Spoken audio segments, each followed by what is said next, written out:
À propos d'environnement, comment éviter le gaspillage dans la mode? Le secteur est souvent présenté comme très polluant, mais les mentalités changent.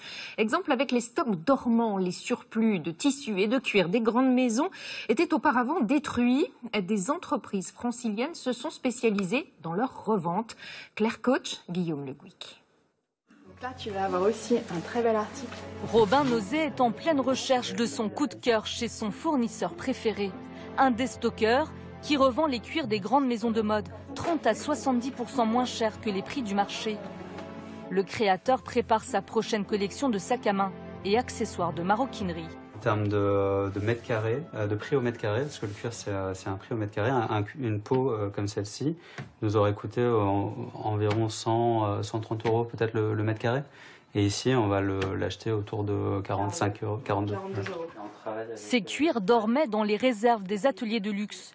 Virginie Ducatillon les rachète, les trie et les revend depuis 7 ans.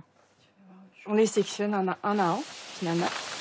Parfois, ça peut aller jusqu'à plusieurs centaines de mètres carrés à la couleur. J'ai remarqué qu'il y avait quand même des centaines de tonnes, de milliers de tonnes, finalement, qui étaient stockées, qui n'étaient pas utilisées et qui étaient enfin en bout de course, finalement, détruits. Et donc ça m'a donné vraiment envie de changer la donne à mon niveau. Depuis 2017, cette déstockeuse de luxe a vendu 30 tonnes de cuir dormant. Rendez-vous dans la boutique de Robin Nozé.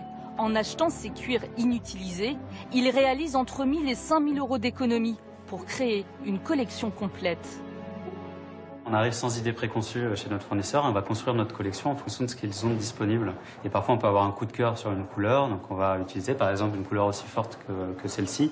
Évidemment en fait ça nous marque et on a construit la collection autour de cette couleur ensuite.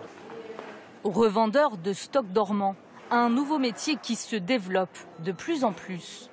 Beaucoup de ces matières sont produites entre la France et l'Italie. Entre le 5 et le 15% de ce qui est produit par les tanneries de luxe est réutilisé, passe ou est revendu par des services de déstockage.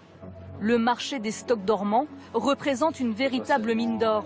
Le groupe LVMH ou encore la maison Chanel ont eux aussi développé leur propre circuit de réemploi.